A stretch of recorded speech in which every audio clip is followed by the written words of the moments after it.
not defensive about it.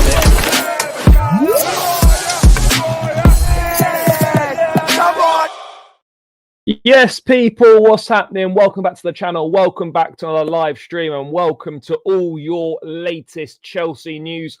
And unfortunately, welcome to the international break, people. Big up to everyone that's already locked in. Make sure you're smashing up the like, subscribe if you're new around here. All of that good stuff. Get your thoughts in the chat. And in today's show, we're going to be going through all the latest Chelsea news, looking back at the Liverpool game and looking forward to the season ahead. Can we mount a title challenge, or are we in a top four race? We're going to discuss the squad, the team, the players, the manager.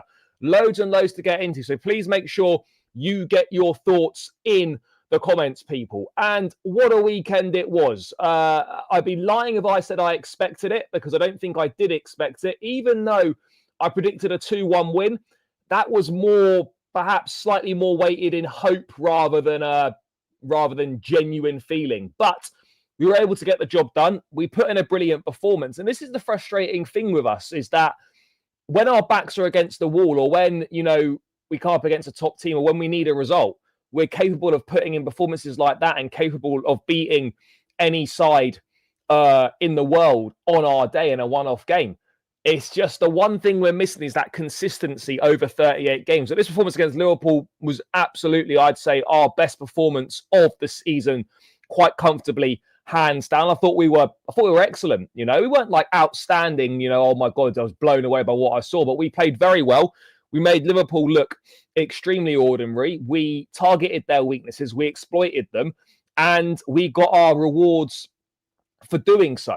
And we deserve credit for that. And the manager deserves credit for getting his tactics right. And the manager deserves credit for getting his subs right as well, which hasn't been the case over the last couple of Premier League matches. But let's see what you lot are saying, and then we're going to quickly get into things. Of course, Reece James has pulled out the England squad as well with an injury. I don't think it's serious. However, we don't actually have any confirmation on what it is. I would imagine / hoping that it's just that cut that he had on his leg that he posted on his Instagram after the Liverpool game. I imagine maybe it's precautionary based on that, because anything else would be a major problem. But I'm hoping it's just that. I'm hoping it's just the latter. Yes, big up, brother. Absolutely agree. Yes, hope you're well, brother. Estevao should be starting. Yeah, I agree. Hate the international break. Yep. Did you see the physio gave owners celebration? I'm not really sure what that means. The injury is not serious. No, I don't think it is. But at this point in time, we're obviously still waiting for an official confirmation on what that might be. But yeah, this was huge for us, because as I was saying in the preview and talking in general, a defeat or a draw would have left us with 8 or 9 points from a possible 21. And given our start to the season, given the favourable fixtures that we'd had, that is a really, really poor return. And there would be a lot of head scratching going on, and there would be not a particularly good feeling heading into this break. That would be a major...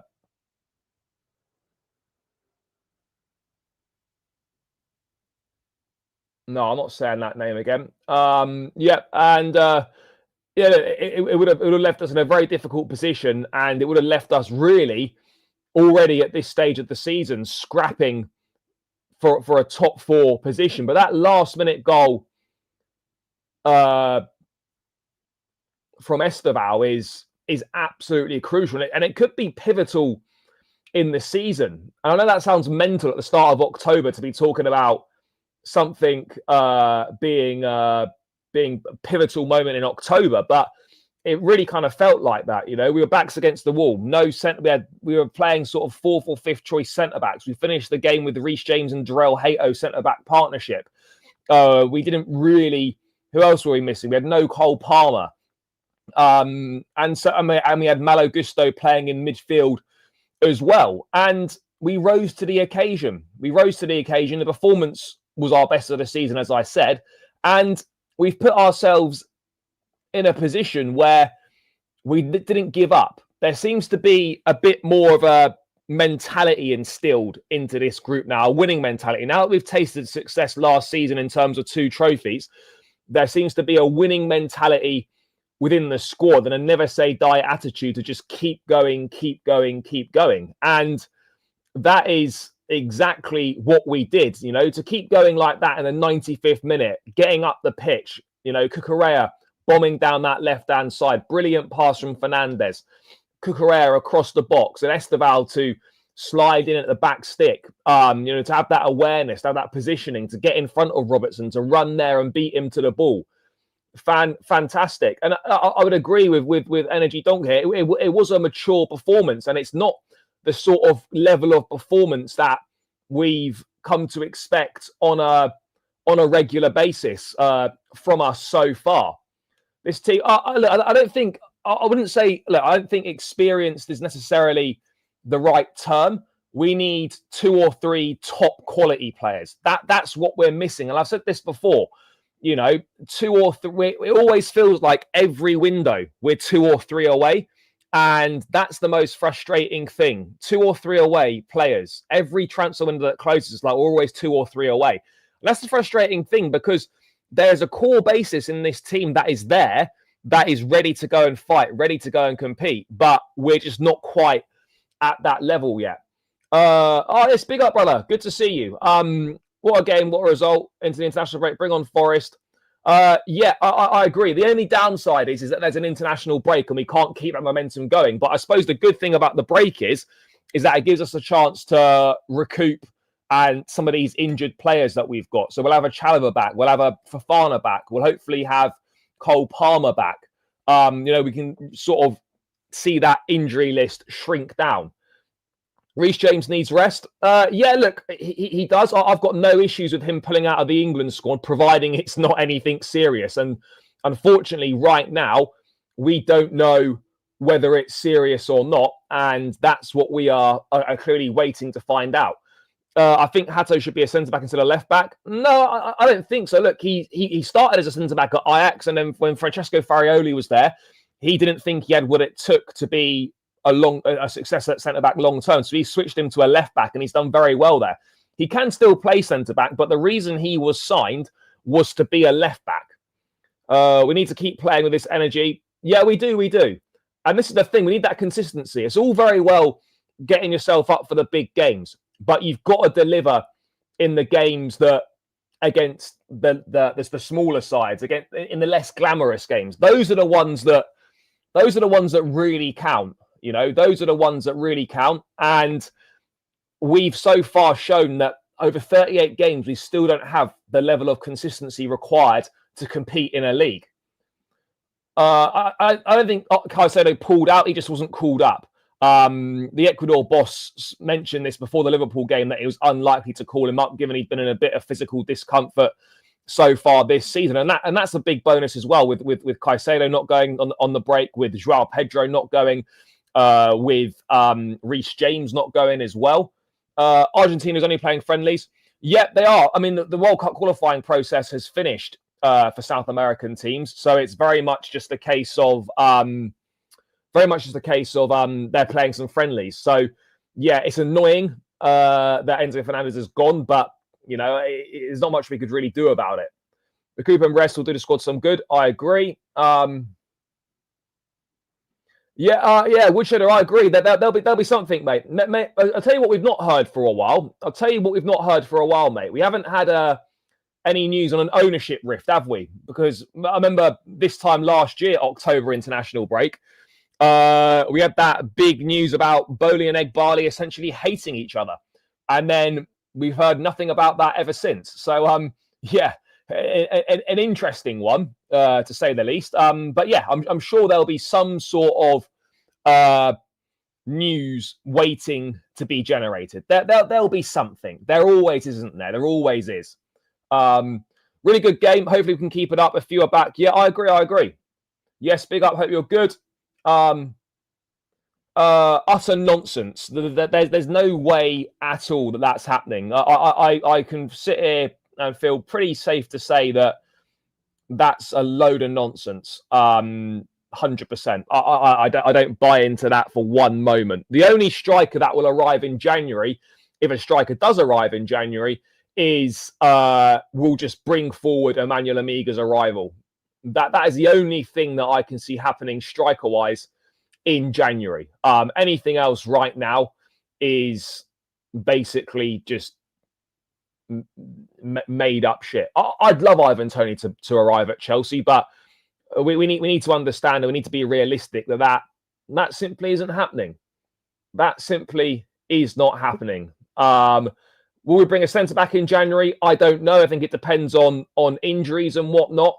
And if a centre back, if the right centre back is available, I still feel the most likely centre back situation would be recalling a Mamadou Sarr or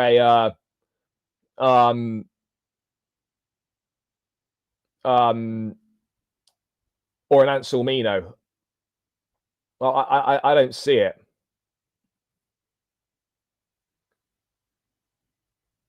Yeah. I'm not really too sure why they had to come off, but it's a good thing that they're going to be fine. But what we do need to do is work out a centre back partnership, because now that we've got a lot of the centre backs starting to come back after the break, we need to establish a situation where we know what our first choice pairing is. And I'll be totally honest, guys. I don't know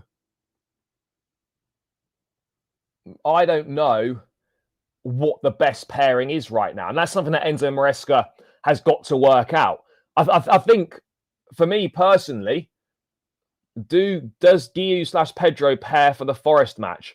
No, I don't think so. I don't think so. I don't see a situation where that occurs, although you never know. You do never know. I think, as I discussed on Chelsea Fan TV last night, I do feel that João Pedro playing up front on his own without a creative number 10 behind him doesn't work. It doesn't work. He's not looked fit the last few games, and he needs a creative number 10 behind him.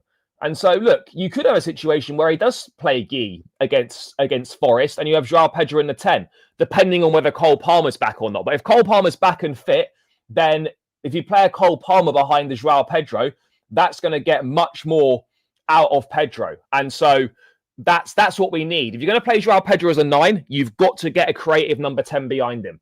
And so if Palmer's still not available, I wouldn't be against going with a Guiu-Pedro combination with Pedro in a 10, Guiu up front. I think that could potentially work. That could potentially work well for us. Thoughts on the Manyan rumours starting to circulate again? Not a surprise, because we wanted him in the summer and refused to pay the money. Now there's going to be 6 months left. You can get him even cheaper, or you can negotiate a pre-contract for next season. I'm still not entirely sure where I stand on the Manyan rumours. I don't know whether we're going to go for it or not. I would like us to go for it. We should have gone for it in the summer. And if we go for it 6 months later, it just looks a bit stupid, doesn't it? You know, you sort of think, well, why didn't you go for it in the first place? It would have made more sense to go for it in the first place. But, you know, I suppose better late than never to a certain extent. But look, if we can go and get it done in January, go and do it. But it just feels like we would have wasted 6 months, in my opinion. In my opinion, Estevao should start ahead of Neto. I don't think he needs to start ahead of Neto. He just needs to start. I think Delap is on course to return to training in November. And when he returns to playing again, I'm not too sure. But look, there's nothing to suggest there's been any sort of setback or anything like that. So I think we're looking all right on that front. I don't know. There's been a few good ones. But I think, look, this is definitely right up there and one that we absolutely needed. Yeah, for sure. What am I apologising for? What am I apologising for?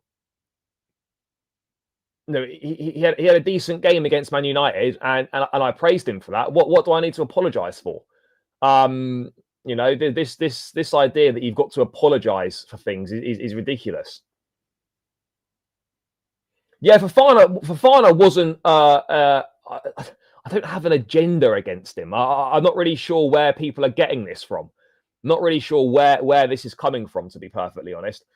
Fofana wasn't a physical problem. He was obviously concussed, and so he had to serve the protocol. So he had to sit out the 3 games. Tossin's a calf injury. Hopefully he'll be back as well. Yeah, and we're going to have options. We will discuss the centre backs shortly. Neto's work rate is very good, but for me, he still lacks end product to a certain extent. And you look at the difference between someone like him and an Estevao in terms of attacking intent and making things happen. Estevao is looking a lot more dangerous than Neto. Neto as an all-round winger in terms of defensive work rate, in terms of overall package, is probably better, but Estevao is certainly our most productive winger. Certainly our most productive winger. No doubt about it. Yes, big up, Brian. Hope you're well. Yeah, this is a tricky one. We're going to get onto this. We're going to get onto this in a sec.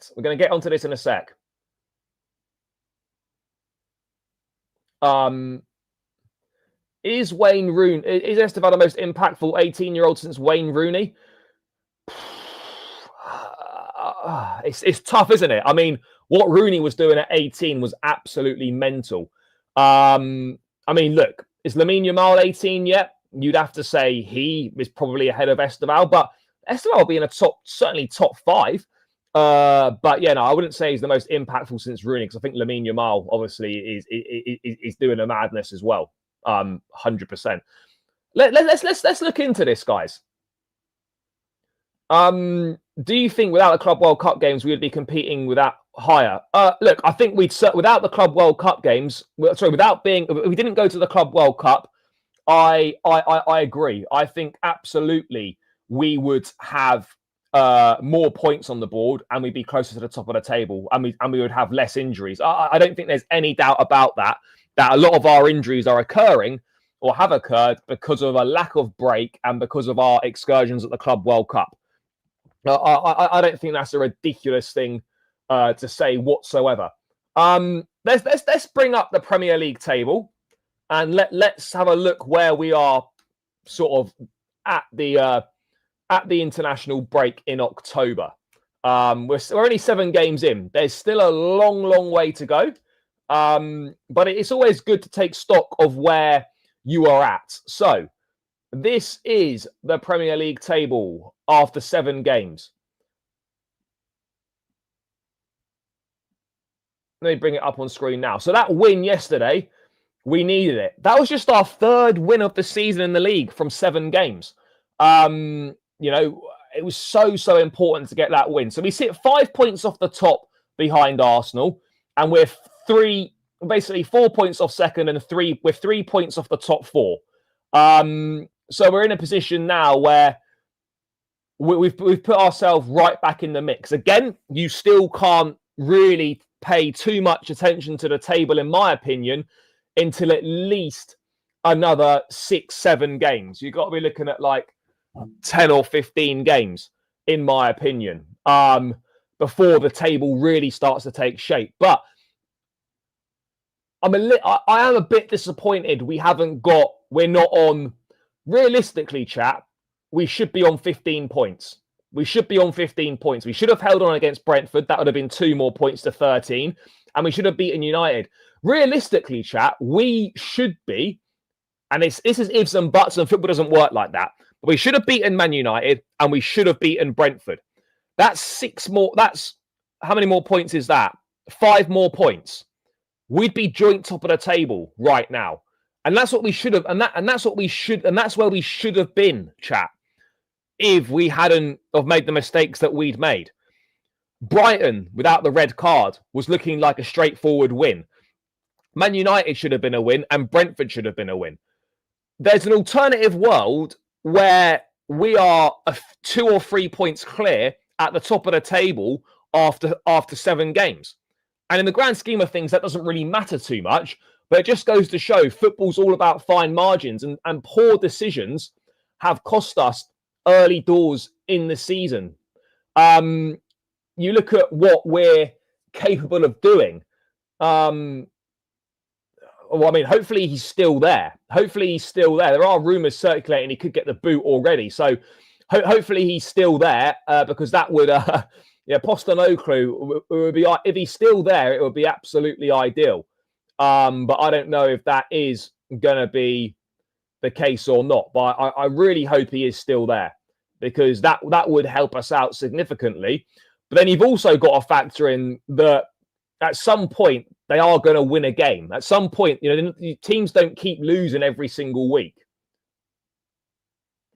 Let's not get ahead of ourselves after the weekend. No one's getting ahead of ourselves. We're just sort of putting things into perspective where, look, we're sitting 5 points off the top after 7 games.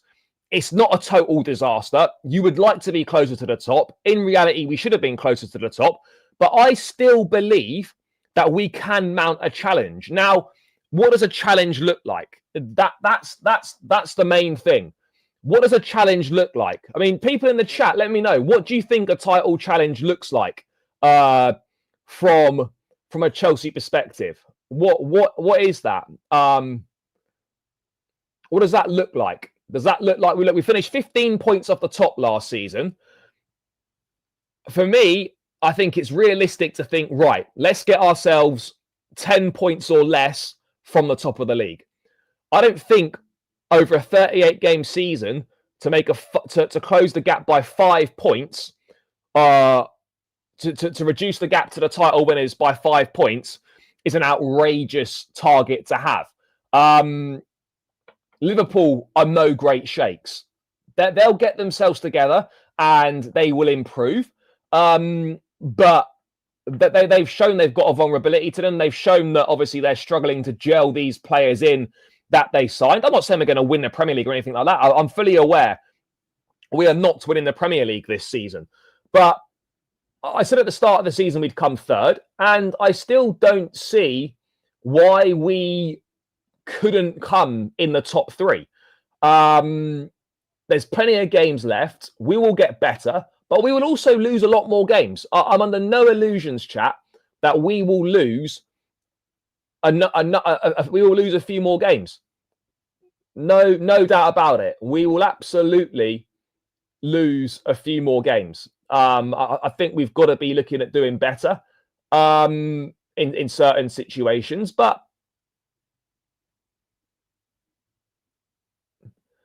I'm sure every team has games they should have won. Yeah, look, of course they do. Every team has that. But we can legitimately say that we binned it against Brentford and we binned it against Brighton and United. That's 3 out of 7 games where we should have really picked up 9 points and we picked up 1.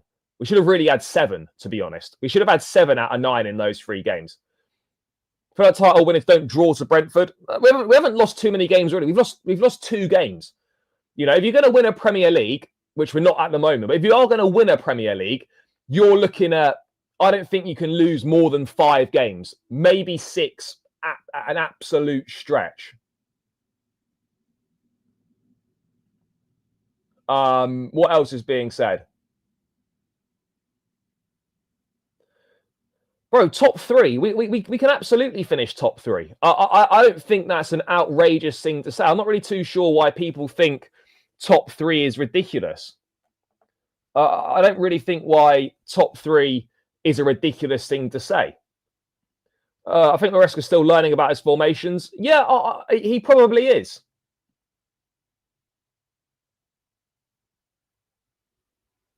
Again, Champions League is draw dependent, of course. But I think once you're out of the league phase, anything can happen in the knockout stage. I think quarterfinals has got to be a minimum target for the Champions League. You are so deluded. I'm a Liverpool fan. Well, you can hold that because you got sent packing on Saturday. You were the £1 billion bottle jobs. It was our kids that took you to the cleaners. So respectfully, you're going to have to hold that with your dusty team who are looking all over the place at the moment. So, yeah.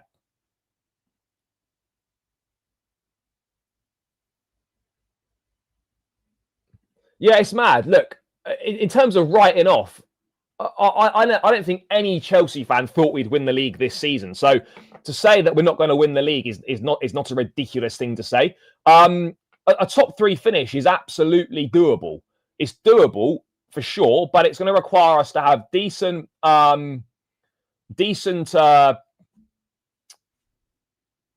it's going to require us to have, keep players fit. And it's also going to require us to be in a situation where we what do you call it?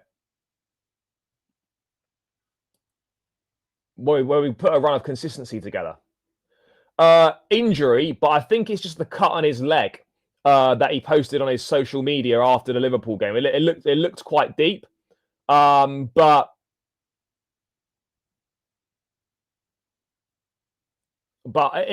again, that's what I think. Hopefully, it's just precautionary.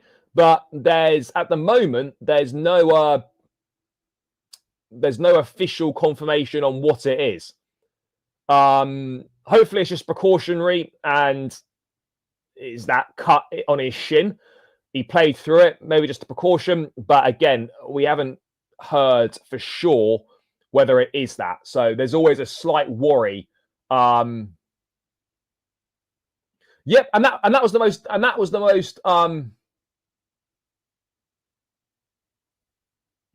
No, yeah, but I think we know that. That we're not as good as those teams. Over a 38-game season, we probably aren't. We just need to close the gap. What was I saying? Yeah, and that was what was really that's what I really likes about this game, was the fact that we did go and kill it off, or we did go for it. You know, we could have easily sat back and defended for the point against a team like Liverpool. But instead, Maresca went for a triple sub, attacking change, and we went for it right until the very last minute, and we got our rewards for it. I'd much rather, if you're in a game where it's 1-1, right, and you need to win, I'd much rather go for it and lose 2-1 than sit back, try and defend a point and lose. The attacking changes made a big, big difference. You know, that's the main thing. That's the main thing for me. And we absolutely did outplay Liverpool. You know, absolutely we did outplay them. We showed character. We got the job done. We just need to see more of that on a more consistent basis. That's all we're asking for. More of that on a consistent basis. And that would be absolutely fantastic if we could get that. If we can get that, then I think we can obviously move ourselves up the table and do a pretty good job for ourselves. I really do think we can.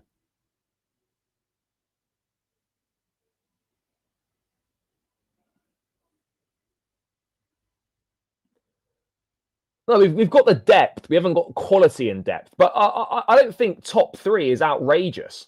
Why is the thought of finishing in the top 3 suddenly such an outrageous thing to think? You know, you look at the players we've got, particularly in the midfield. Lavia being back is huge for us. Absolutely huge for us, Lavia being back.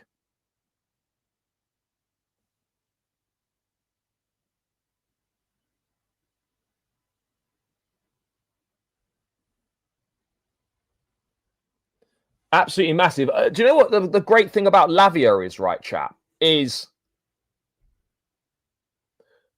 you know what the great thing about Lavia is, right? Is that, one, how press resistant he is as a footballer. He's absolutely sensational. The ball just sticks to him. And do you know what's so impressive as well? Is that no matter how long he's been out for, as soon as he comes back in, he's straight into the rhythm and he's straight at the level that's required. He doesn't need 2, 3, 4, 5 games to get himself back into his best form. He is literally there, bang, he's at the level straight away. He comes into the team, he's on it. He's there. He's receiving the ball from the centre-backs. He beats that press, plays the ball into the midfield. In that first phase of play, there are not many better midfield players than him. And if we can just keep him fit, he is going to be so crucial to how we play. And it's going to be so crucial to what we achieve. Because then, in those bigger games, you can go for a situation where you would have Lavia and Caicedo. You could have Enzo Fernandez playing more advanced. You could even have a Cole Palmer on the right-hand side, a Joao Pedro playing forward, and you could have a Neto on the left or whatever you want on the left. You know, a Lavia, Enzo, Caicedo midfield is brilliant.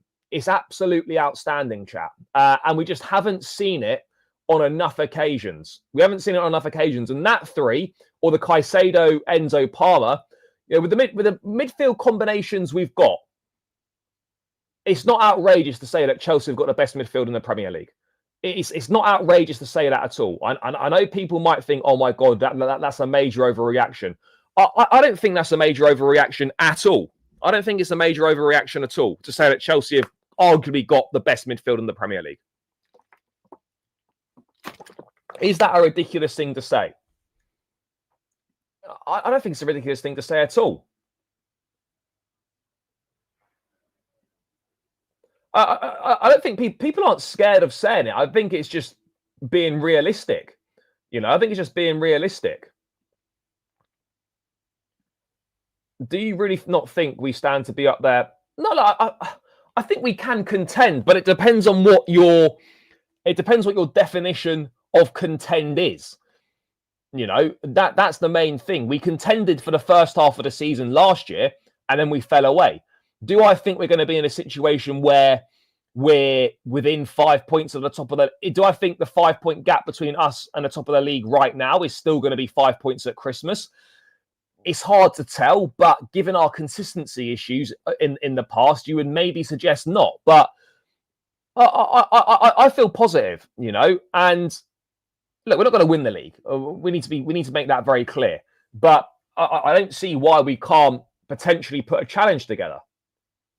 I don't know, bro. Enzo's been very, very good. He was magnificent against Liverpool. He really was. No, look, I don't think we're going to be first. No. I don't think we're going to be first. No. Yeah, I agree. I think it is. I think it is. But obviously, there are other aspects of the team that aren't as good. The defense, obviously, isn't anywhere near the best. Neither's the goalkeeper, and neither's the attack.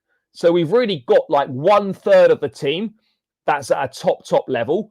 The other 2/3 of the team aren't quite at the level required.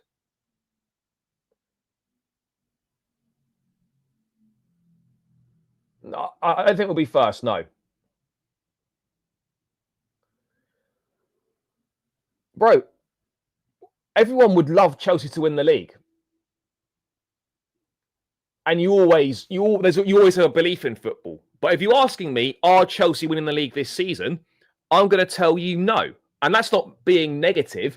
That's me being realistic. And that's me believing that's me thinking that actually, do you know what? I don't think this is quite good enough to win the league. And it's not. We don't have enough depth at centre forward. We don't have a good enough goalkeeper. And we don't have a good enough centre back combination. And so for that reason, that's why for me, we won't win the league. That's why we won't win the league.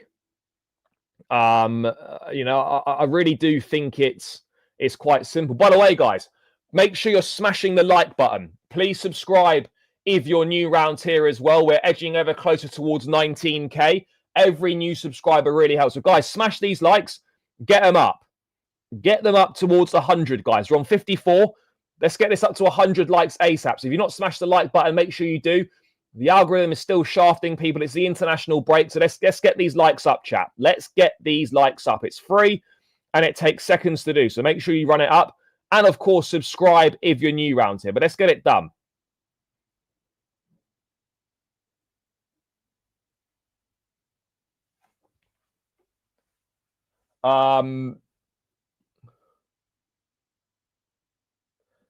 Agreed.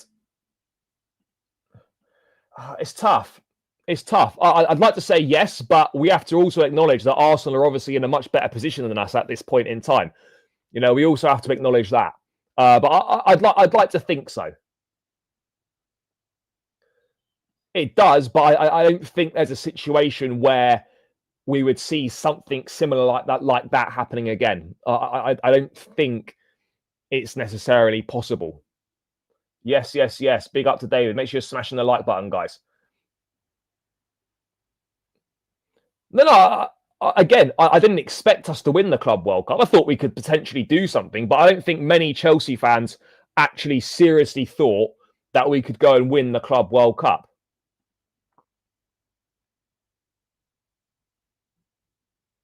You know, bro, expected points doesn't matter. The only thing that matters is the points you've got on the board, and you know that's the only thing that matters.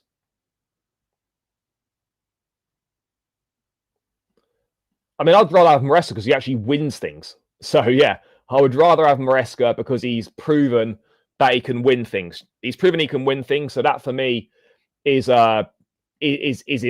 That for me is important. He's shown he can win stuff. So that's what we want. That's what we want. Exactly. This is what people don't understand, right? Me saying we're not going to win the league is not me not believing in the team. It is being realistic that to win a Premier League title, you need a top class goalkeeper and you need top class centre backs. And unfortunately, we didn't have either. So that's why I'm saying I don't think we're going to win the Premier League, is because we don't have the top class that we need in those positions.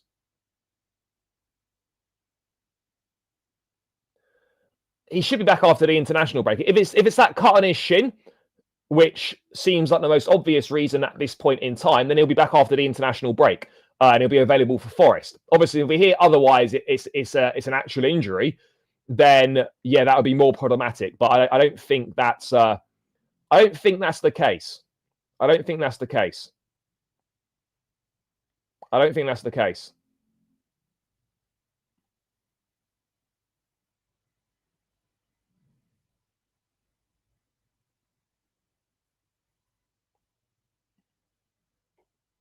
Yeah, it was only a one-match ban. So yeah, he will be back for the Forest game.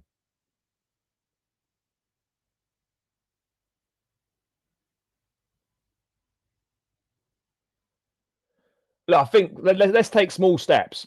We need to try and get more than 70 points. When was the last time we got more than 70 points in a season? It's been quite a while. It's been quite a while since you've had 70 points in a season. So that needs to be the next port of call. Get more points than we did last season. Close the gap between us and the top of the table. Those are the two most important things. But I mean, look, let's talk centre backs. I mean, he can't drop out of England for a cup. Look, it's a friendly against Wales and a dead rubber qualification game against Lavia. I'm sure Reece has spoken with Tuchel, and Tuchel knows what Reece brings. Tuchel knows what he's all about, and there's no need for Reece James to be in the squad for these games. If he's not 100%, there's no need. He's got nothing to prove to the manager, and he's got nothing to prove to England, essentially. It's not like he's on trial and, you know, he's a doubt for the World Cup squad. He's going to be there, and he's going to be in. And so, look, missing a friendly against Wales and a game against Latvia is not a big deal.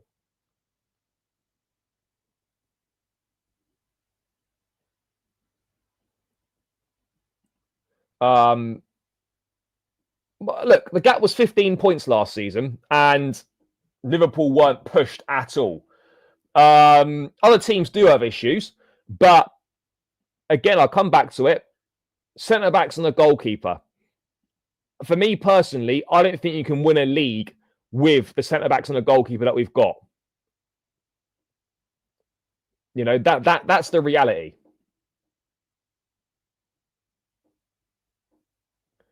No, nothing other than what we had previously, which is they've been in conversations with people. But other than that, there's very little, very little.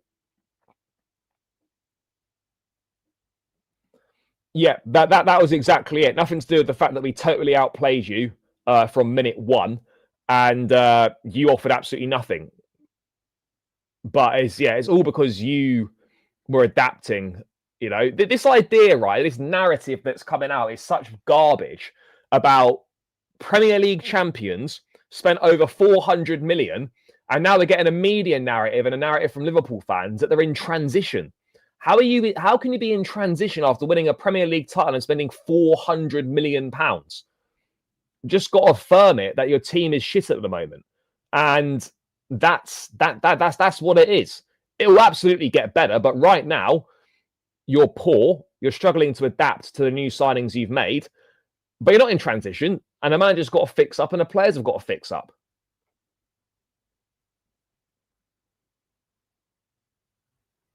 How many did Tuchel get? How many did Tuchel get?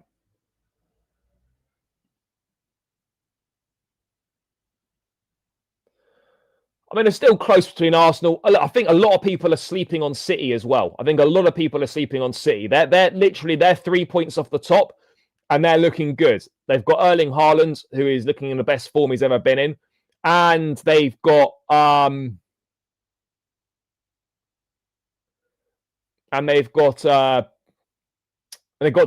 an exceptional goalkeeper as well. So yeah, they're looking well placed. They're looking well placed. I'm not saying they're favourites or anything, but they're absolutely in the mix. What do I think will happen with centre back in the summer? I think we're going to see a very similar situation to what we saw with the attack. This summer, in terms of, I think there'll be a major overhaul and a major revamp.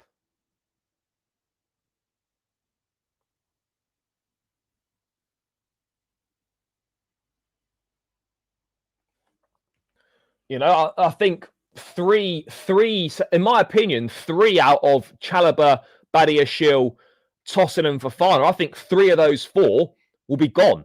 3 of those 4 will be gone, in my opinion. 2, possibly 3 of those 4 will be gone. You know, I think we have to go and recruit at least 1, if not 2, top quality centre backs. And I don't think that's outrageous to say. I don't think that's outrageous to say. We've got to go and recruit at least 1, maybe 2 top quality players.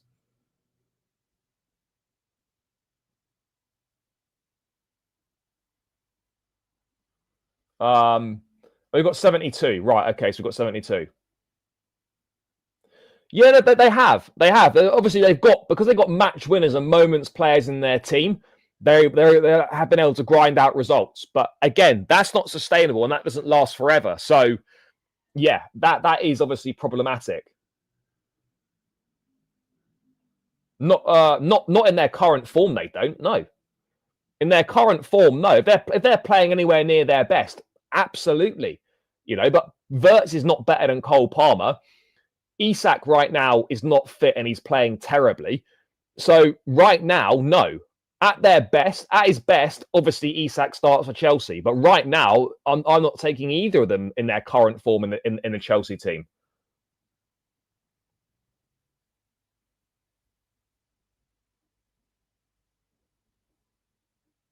Badiashile was good. He was good.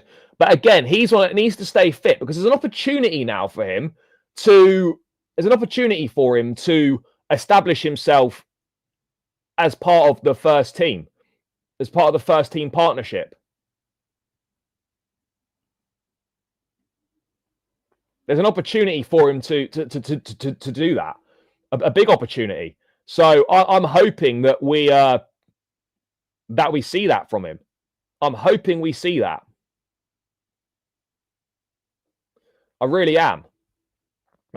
Because he's shown that he can be very good. You know, he's shown he can be very good. We saw that in his first 6 months here. And the Badiashile Achempong partnership, it looked very balanced. You know, it felt like the defensive partnership had a really nice balance to it. It felt like the first time in quite a while that we'd had a decent balance to the team. You know, they had a decent balance to the centre-back pairing. Badiashile and Achempong.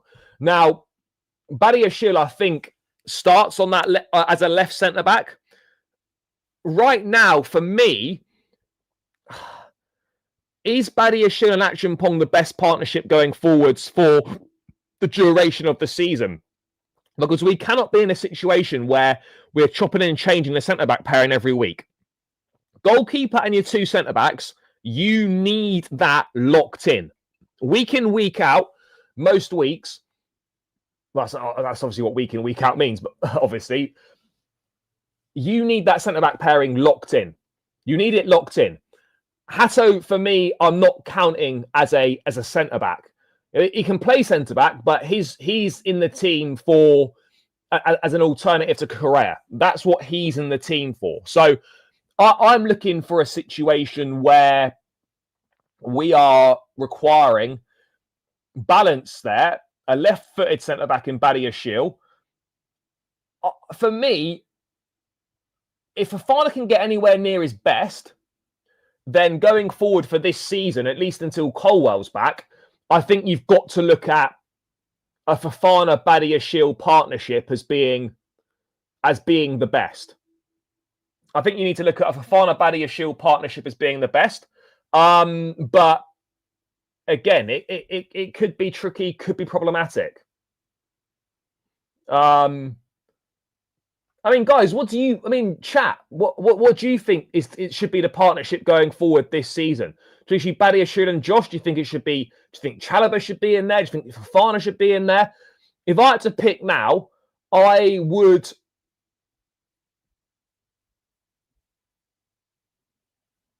go for Fofana Badiashile. Achempong's done very well, but yeah, I would go for Fofana Badiashile. In my opinion.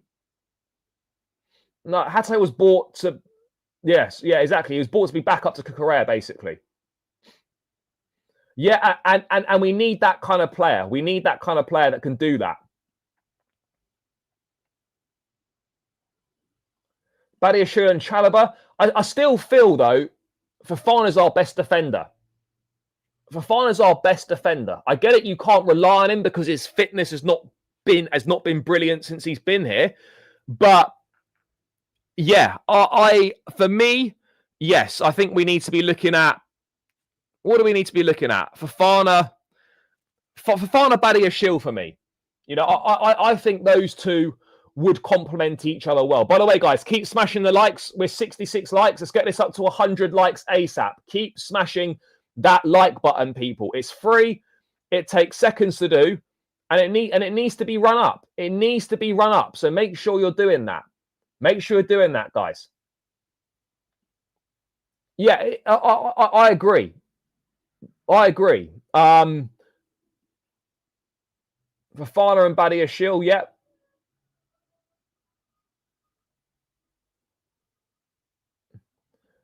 I think the start of last season, when it was Fofana and Colwell playing, I do think we were seeing a very good level from Fofana.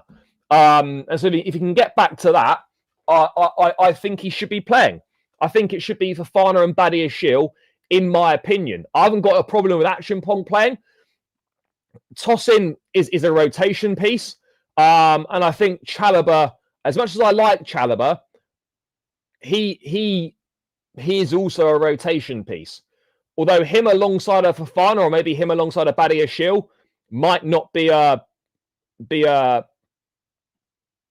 horrendous situation. But yeah, Chalobah, I think, is a rotation piece as well. I think we all know that. I think we all know that.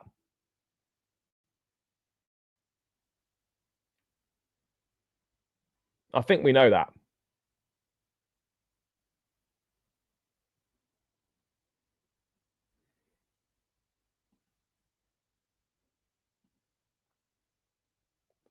No, we don't need to see that anymore. He was good, but that's not something we should. No way. Yeah, and to be honest, that's what they've always been. I know that Chalobah's obviously helped us and contributed and whatnot to getting us top four last season and winning Club World Cup and the trophies, and he obviously helped us get top four under Poch as well. But I think if you're looking to challenge for a league and win a league, then yeah, Chalobah needs to be a squad piece. You know, I've got no problem with that. Loves the football club. I think he's a good defender, and he's more than good enough to be in the squad. more than good enough to be in the squad. I've got no issues with him being in the squad whatsoever. Tosin, again, his 1v1 defending is horror. It's really bad. The 1v1 defending is not good. It's not good at all. You know, we've got to do better. We've got to do better.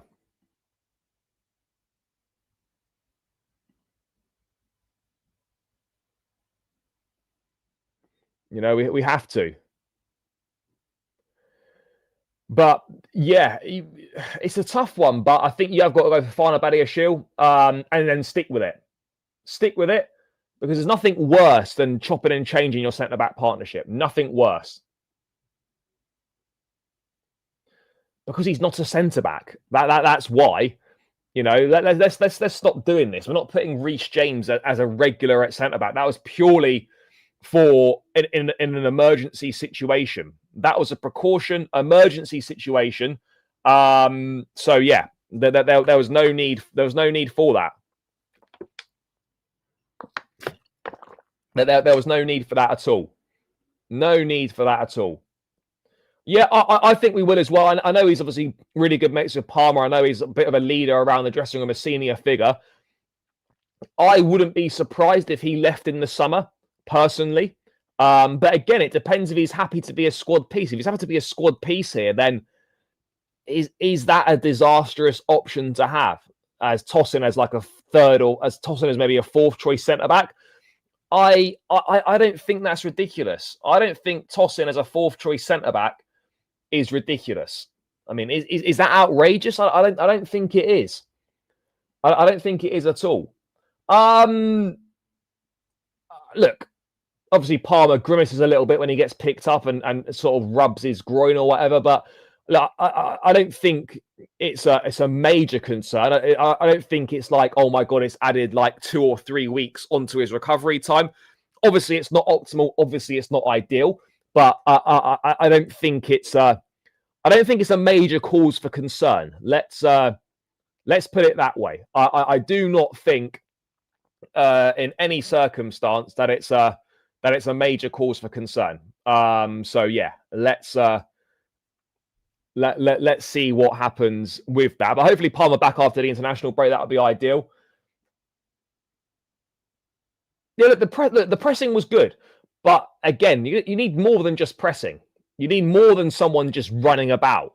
You know, you need more than someone just running about. So yeah, decent, but you know, you're going to need more than that. But I agree, he should be used more. And I think he will be used more now. I think he will be used more now.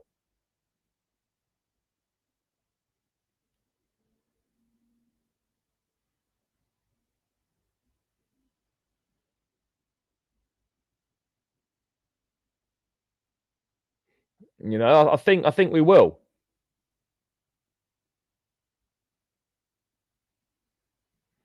I think we will.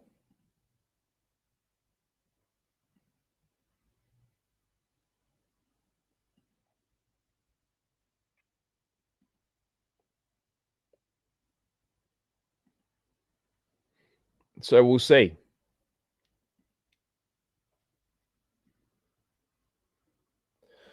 Yep, exactly. I absolutely agree. I absolutely agree with that. You know, finally, it feels like a long time. You know, there's only one player yesterday, or Saturday, sorry, that was playing out of position, and that was Gusto playing in midfield. You know, so that's a positive. Yeah, exactly.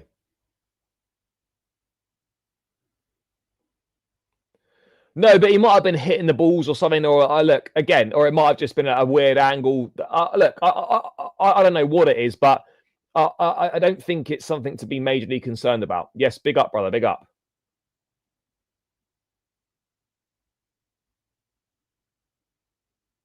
Yeah, I agree, and I think look, with a couple of times that we were putting balls across the box and there was no one there, we would have majorly benefited from a delap, someone with the striker's instinct in the box. So I do honestly believe with the opportunities we had when we put the ball across the box and in dangerous areas, that a Delap would have got a tap in.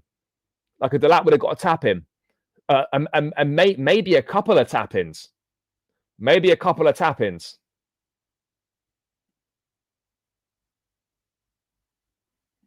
Maybe a couple of tap-ins.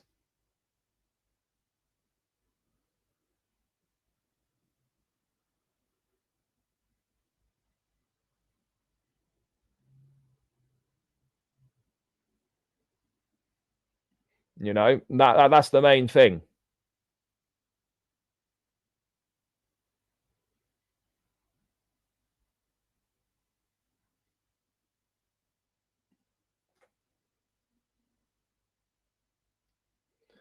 I don't know. I don't really know, to be honest. I don't know. Maybe he's making too many mistakes for his liking. Maybe he feels that other players are better. I don't have the answer to that. But by the way, Trev shouldn't be a regular starter for England. But to suggest that he's not good enough to be in the squad and he's not, you know, amongst the best centre backs in the country currently, given how we're struggling for top quality centre backs, I do find that a bit strange.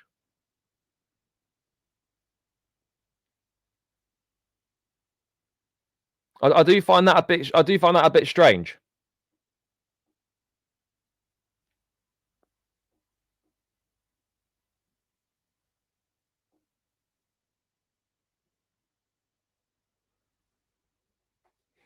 I do find it a bit strange.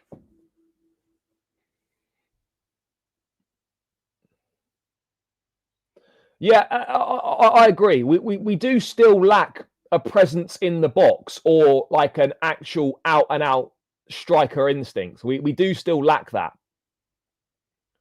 We do still like that. So yeah, we need to wait and see. We do need to wait and see.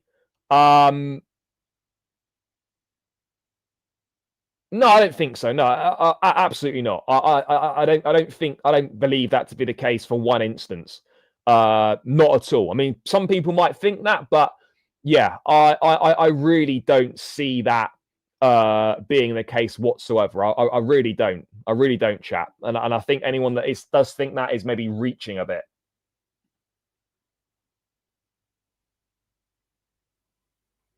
I mean, to be honest, I didn't even notice that. Look, he worked hard when he came on and he pressed. Fair play to him, and he was and we needed that because Joao Pedro was pretty anonymous in the game, so he did need something like that. How Guiu's going to be used going forward is going to be interesting. Will we see him get starts in the league? Yeah, I think we'll see him start some games, but I don't think we'll see him start in, you know, a load of games. Personally, I personally don't see it. I personally don't see it, chap. I really don't. Yeah, I think they got a draw at Man United at the weekend, so still unbeaten. Yeah, look, he certainly could start away at Wolves. He could absolutely start away at Wolves. There's no issue with that, in my opinion. Although we do want to be winning these games, but is Guiu good enough to start away at Wolves in a League Cup game and win? Yeah, I don't see why not. I don't see why that wouldn't be the case. Would I pay Guiu up front against? I think we'd have to. I think we'd have to. You know, I think we would absolutely have to do that. I don't know who else we would play against Ajax. I mean, chat, who else would we play against Ajax as a centre forward, unless you played Tyreek George? But again, I don't necessarily see that being. I don't necessarily see that being the case either. I don't see that being the case either. So it's a bit of a strange one. What we need is a penalty box striker, but that's someone like I do think that's someone like Delap. You know, I do think Delap. I do think Delap can do that. You know, I do absolutely think Delap can do that. But yeah, look, we are lacking a box presence. We are lacking someone with a striker's instinct. Nope, George wasn't injured. He was on. I'm pretty sure he was on the bench. Let me check if he was on the bench or not. Because I think I got the photo of the team sheet still on my phone. I do. Was George on the bench? No, George wasn't in the squad at all at the weekend. No, George was not in the squad at all. There was no Tyreek George in the squad chat.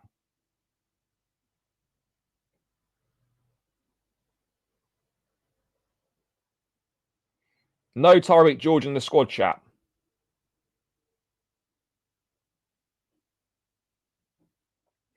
No, he wasn't in the squad. What was the point of keeping Guiu in the bench? I think Maresca said before that he didn't think he was ready yet. Still needed to improve, to work more with the team and whatnot. So yeah, I think that is why. Could we sell George in January? Yeah, potentially we could. I mean, I wouldn't be against that. It's clear that there's not really going to be many minutes for him here. And I think the reason why George was playing over Guiu to begin with is that Maresca didn't think that Guiu was ready to go and do his thing. That's why, in my opinion, that's what was happening. Is he injured? I don't know if he's injured. No one seemed to mention it. Maybe he was ill. No one asked about George. And I think, look, not that it doesn't matter, but given he's not like a major player, I don't think that's I don't think George missing from the squad is a huge story in the grand scheme of things. I really don't think it's a major story. With the greatest of respect to him, it doesn't feel like something major, does it? It doesn't feel like something major. So yeah.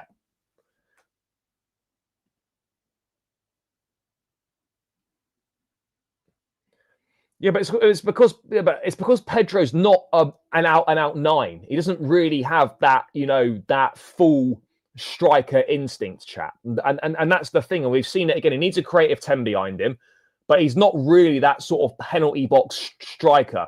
Delap's very much like a throwback number 9. No, Mr. Peppermint, the links with Ivan Toney couldn't be less legit.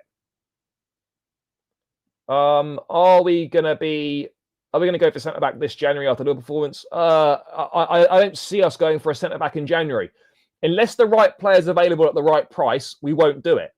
It's as simple as that, to be honest. Unless the right player's available at the right price, we won't do it. So there we go.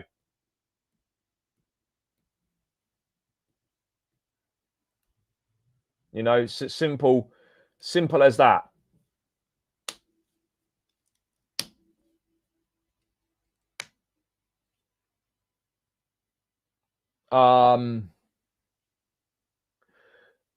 No, George is not in the equation right now in terms of the wingers, right? So look at the wingers. You've got Neto, Estevao, Garnacho, and Gittins. Neto, Estevao, Garnacho, Gittins. You've got 4 there. Quenda makes it 5.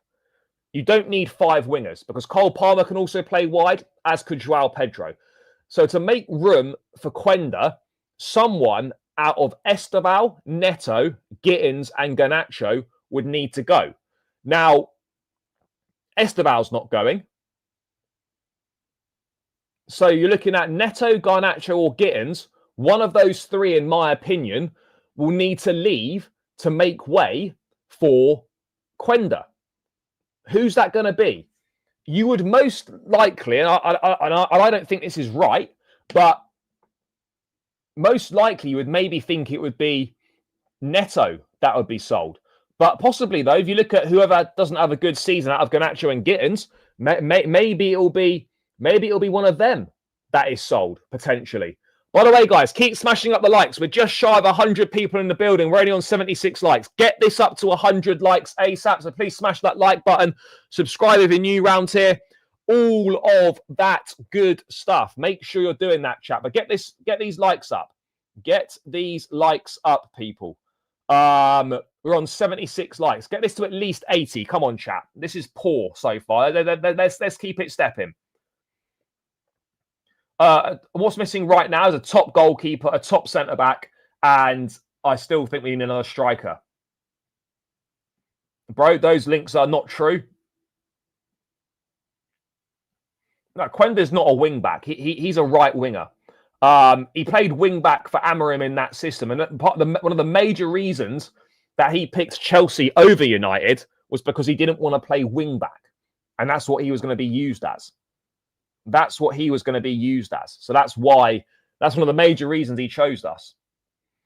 UEFA gave him the assist for the Benfica own goal. They did give him the assist for that. So yeah, fair play. He has got an assist on the board, and they did give him that.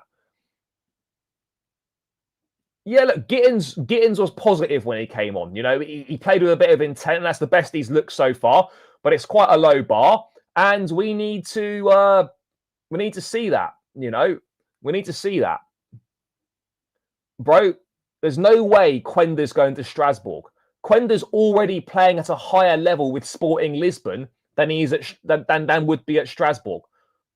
It makes zero sense to put Quenda at Strasbourg because Quenda's already playing Champions League football and he's already a regular first team player in the Portuguese league. This is not someone that needs a year at Strasbourg to develop. So for me, no chance. For me, no chance.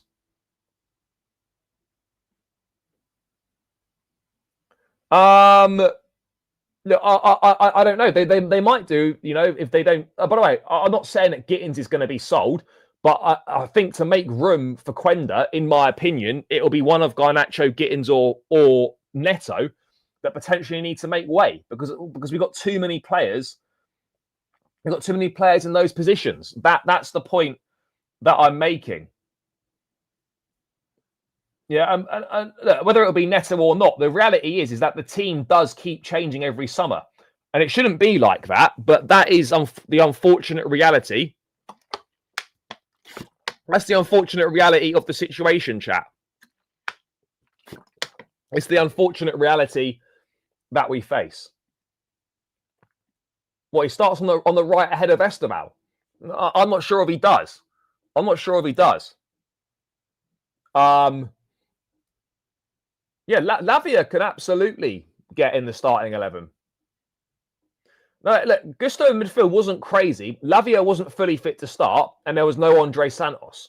So, you know, I don't think that was an outrageous. I don't think that was an outrageous situation. Outrageous situation whatsoever. You know, I really don't. I really don't think that was outrageous at all.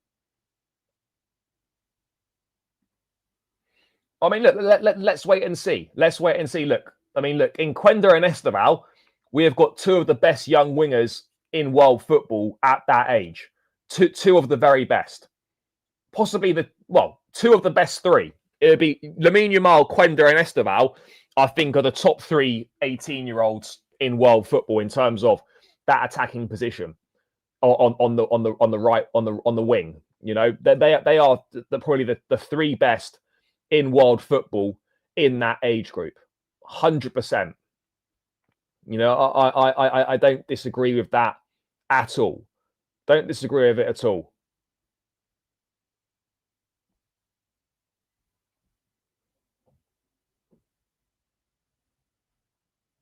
You know, don't disagree with it at all. Hopefully, but we don't know yet. We don't know yet, and so that's what we need to wait for. That's what we need to wait for. We're not fully sure on whether that's going to be the case or not. Hopefully, we might get some updates over the break. If not, we'll have to wait until next week when we got the press conference and those sorts of things.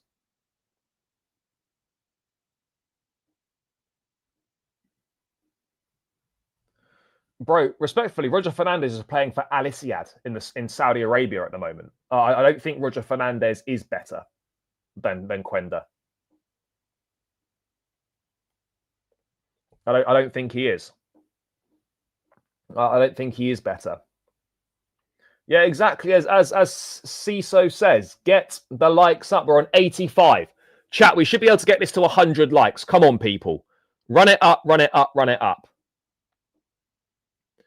Well, look, Pedro is struggling up front because there's no creative 10 behind him, and he's majorly isolated. That is a problem. That is a problem. Well, hopefully he's going to be very, very good. That's what we can hope for. Hopefully he's going to be very, very good. And that's the main thing. That's the main thing that matters here. Hopefully he's going to be very good.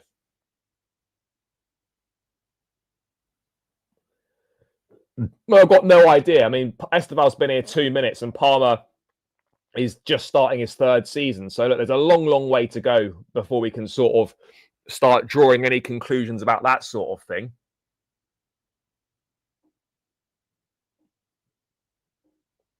No, I don't think so. I think it's referring to the cut on his leg.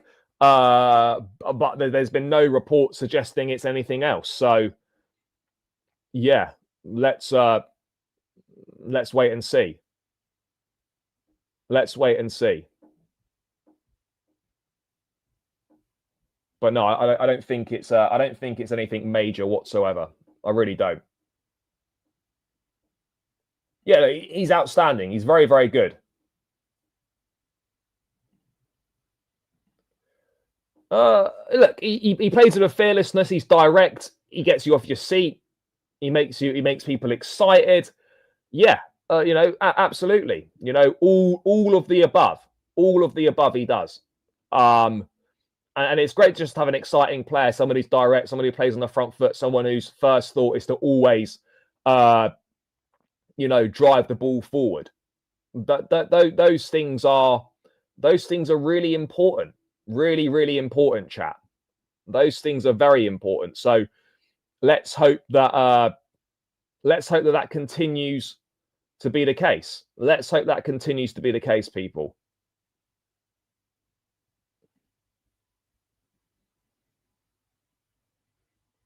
Well, Fofana's going to be back because it was in a concussion protocol. Chalobah will be back from his suspension. Tosin should be back. Andre Santos should be back. And Palmer should be back as well. So hopefully we'll have 5 players back. But let's wait and see. I thought it was ridiculous. But unfortunately, we've got these stupid rules in place. So that's where it went. But it was ridiculous, really. But whatever. Not a major deal in my view. Not a major deal. Not a major deal.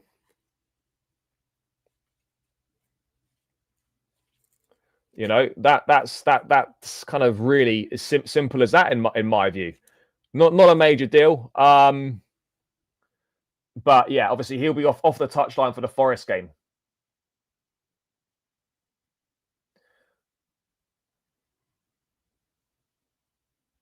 Well, I think they're in talks over a new deal for Caicedo. So yeah, hopefully that gets done and that gets done soon. Look, there's obviously no rush to get it done, but yeah, I mean, look, they're definitely in talks to extend Caicedo's contract, and hopefully he'll be the next one extended.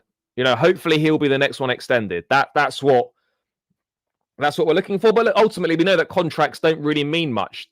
At the end of the day, they're not really worth the paper they're written on, because you can have 7-8 years on your contract and still leave quite easily. So yeah, we'll wait and see. We will wait and see on that front. Forest are shit defensively. Well, I think just Forest are shit in general right now. But again, look, there's no easy games in the Premier League, especially away from home. So we've got to approach it 100%. We've got to approach it in the right manner. We have to approach it in the right manner.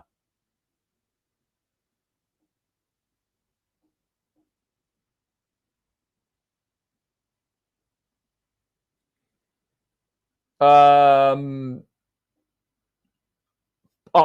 don't know. I don't know the answer to that. There are some rumours suggesting we might try and go back in January, but there's nothing sort of, majorly concrete on that front. There's nothing majorly concrete on that front. So yeah, we need to wait and see.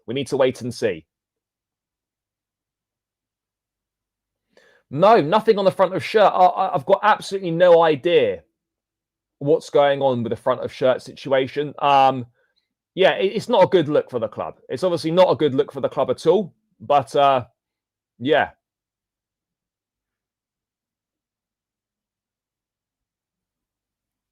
But yeah, you know, it is what it is.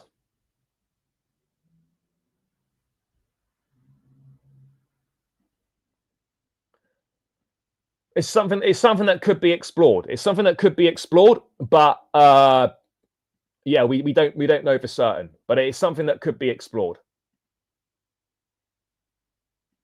Hopefully, but with Marinakis and Forest, you just never know. No, I wouldn't. But look, obviously he's been a top player. But no, right now I don't really think that's necessarily the right thing to do. I'm worried about what we love to do, lose games after the international break. Yeah, and not. I mean, let's have a look at the fixtures we've got coming up, chat. Let's have a look at the fixtures we've got coming up in the next sort of run.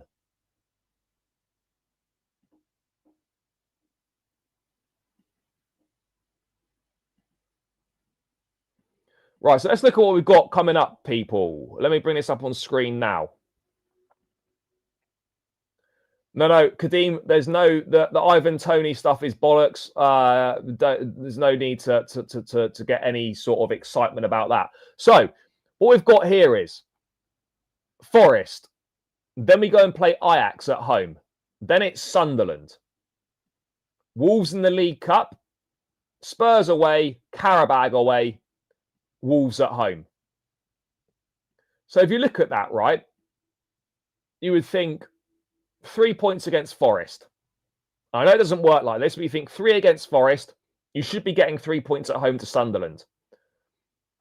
And then Spurs away should also be 3 points. So there's only 3 league games between now and the next international break. Oh, there's 4. And Wolves at home should be 3 points as well. So you've got 4 league games between now and the next international break. So so Sunderland, Forest, Spurs, and Wolves. That should be 12 points. I think if you look at that, we should be getting a minimum of 9 or 10 points from those league games. It should be 9 or 10 points from those games. 9 or 10 points minimum from those 4. Champions League games, we should be beating Ajax and Qarabağ. And then we should be knocking Wolves out of the League Cup. There's no reason for me why, in theory, we shouldn't be losing any of these games in this. I'm not going to say we're going to win every single one between after the international break and the November break, but we should be getting 9 or 10 points minimum from these games. We should be getting them. The November international break is after the Wolves game, so it'd be the weekend. So basically 8th and 9th of November. That's when it starts. So after those fixtures that weekend, that is the beginning of the international break. So yeah, obviously not ideal. But we should be going on a points collecting streak in them. We should be. Yeah, that's massive. That's really big for us. Yeah, they do. They look very winnable. They do look very winnable. So we should be trying to do everything we can to go and get the job done and win those games. We should be doing everything we can.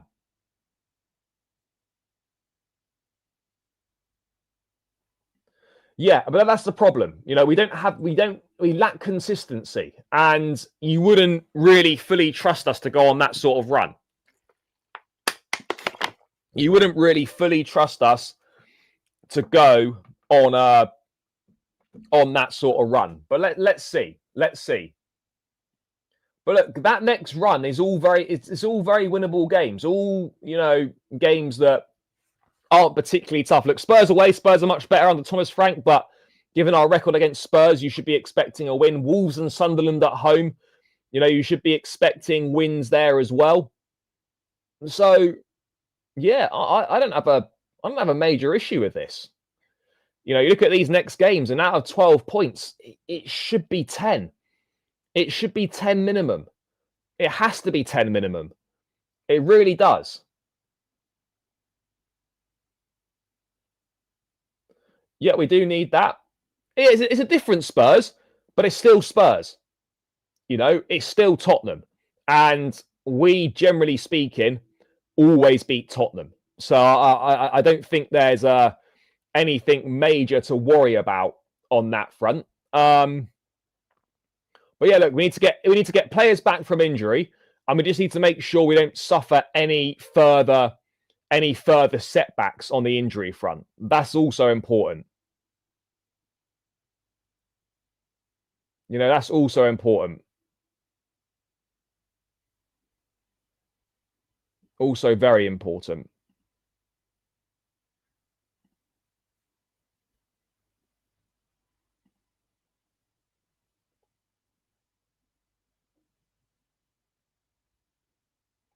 Yeah, I mean, you can't rule it out. Although, to be fair, Wirtz and Isak didn't really do anything against us either. They didn't get their first Premier League goals or assists. So I guess that's a positive. I guess that's a positive.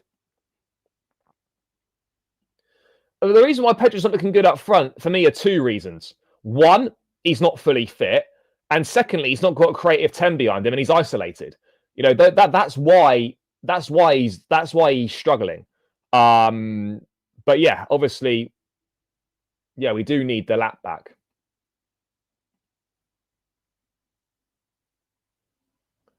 But yeah, look, those fixtures, they look favourable. They do look favourable. But then, having said that, we said our start looks pretty favourable, and we've picked up 3 wins from the first 7 games. So yeah, you never know.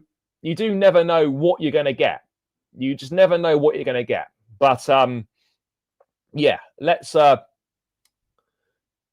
see what we can do in those games. But if we can get 10 points from the next 12 available minimum, then we are going to put ourselves in a position where we will be near the top of the table. We will put ourselves in a position where we're near the top of the table. So and that's all you can ask for.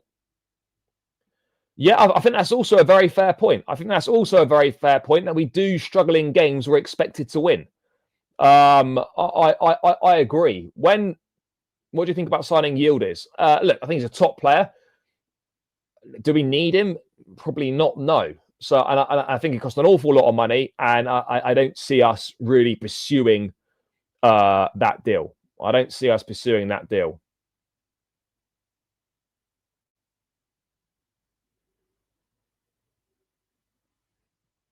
So let's wait and see.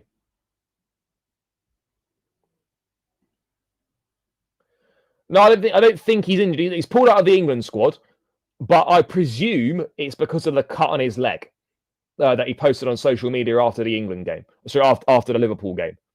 Because there's been no other news that is anything more than that.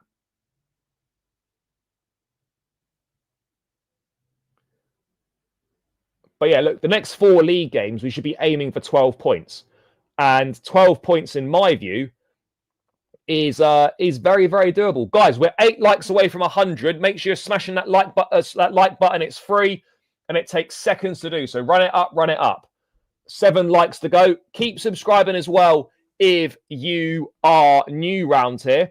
That would be greatly, greatly appreciated. Make sure you do it. Run it up, run it up.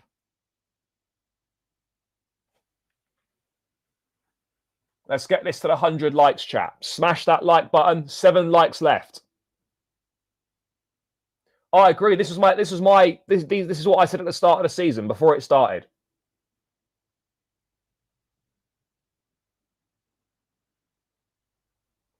No, I don't think so. Look, the Conference League trophy is what it is. You know, I don't think we've suddenly made it relevant. No.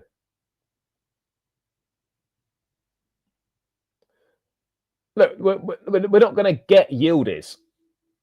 I don't see that happening personally. Very good player, but we haven't got the space for him. Mate, I always hope Arsenal lose. I always hope Arsenal lose. But yeah, let's see what else is doing the rounds.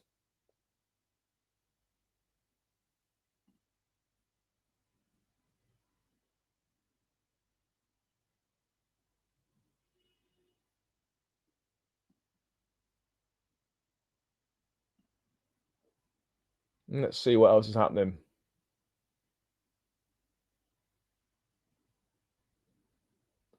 Don't think there is.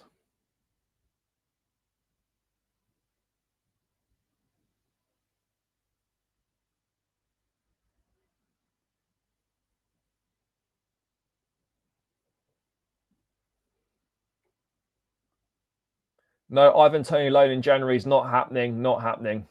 Right, guys, I'm going to round this one out here.